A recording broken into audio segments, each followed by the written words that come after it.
Avant la journée de repos, le peloton prend la route du sud afin de se rapprocher des Pyrénées ce dimanche.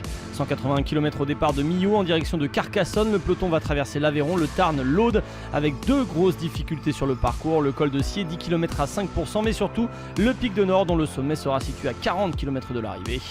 Avant de prendre de la hauteur avec le point culminant de la région audoise, le pic de Nord, le peloton est pris de vertige en passant sous le viaduc de Millau quelques kilomètres après le départ réel. Le début d'étape est animé, mais quelques coureurs trop proches au général tentent de s'échapper. Résultat, la course est verrouillée et il faut attendre une quarantaine de kilomètres pour que le tri soit fait parmi les fuyards. Sous l'impulsion de Peter Sagan en personne, 30 coureurs se portent à l'avant de la course avec l'espoir que le peloton leur laisse la même avance que la veille avec plus de 18 minutes pour l'échappée vers Mende.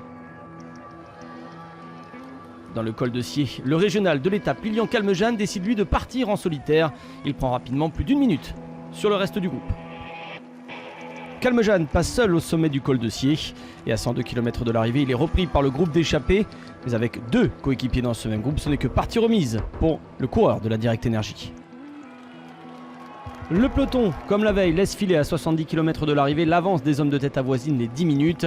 Fabien Grelier, encore un Direct Energy s'en va en solitaire, bientôt rejoint par un autre Français, Julien Bernard. Les deux hommes possèdent 1 minute et 45 secondes au pied du pic de Nord. Cette dernière ascension est propice aux attaques et c'est l'ancien vainqueur du maillot à pois en 2014 et 2016 qui part en chasse. Rafał Majka reprend Bernard et Grelier et passe en tête au sommet. Dan Martin, lui, court après les secondes perdues et cherche à refaire son retard sur les autres favoris. Il s'échappe au pied du pic de Nord. L'Irlandais prend jusqu'à 1 minute 30 d'avance avant de plafonner et d'être repris par le peloton du maillot jaune. Devant le Polonais de l'équipe Bora-Hansgrohe, Rafał Majka poursuit son périple dans la descente vers Carcassonne. Il est suivi de près par un groupe de 7 coureurs avec 2 Astana, 2 Bahrain Merida et 2 Trek. Majka se relève, ils sont désormais 8 en tête à 15 km de l'arrivée. À 5 km de l'arrivée, ils sont encore 3 à pouvoir s'imposer. Les 3 équipes représentées par 2 coureurs ont réussi à pincer un homme. Magnus Cort Nielsen pour Astana, Bauke Mollema pour la Trek Segafredo et Jon Izagirre pour Bahrain Merida. Presque un peu trop prévisible cette arrivée à Carcassonne pour Magnus Cort Nielsen. En position d'attente à l'arrière du groupe, l'espagnol Izagirre est trop court et la pointe de vitesse de Mollema est trop faible. Personne pour priver le coureur d'Astana, pourtant en position indélicate en tête du groupe de la victoire. Le Danois fait parler sa puissance et s'impose à Carcassonne. Astana fait coup double, 2 victoires en 2 jours pour l'équipe kazakh qui avait placé 2 coureurs dans l'échappée.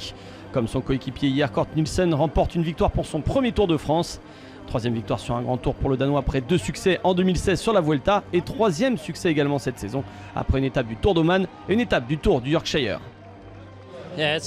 C'est incroyable, je n'aurais jamais imaginé pouvoir vivre de tels moments lorsque j'ai commencé le vélo.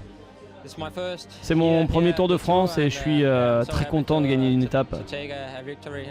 Je remercie l'équipe de m'avoir permis de faire ça et d'avoir cru en moi, surtout une grande pensée pour Michael Valgren et son boulot dans le final.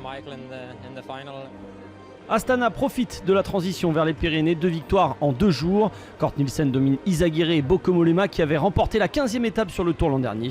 Le peloton maillot jaune arrive lui groupé 13 minutes et 11 secondes plus tard.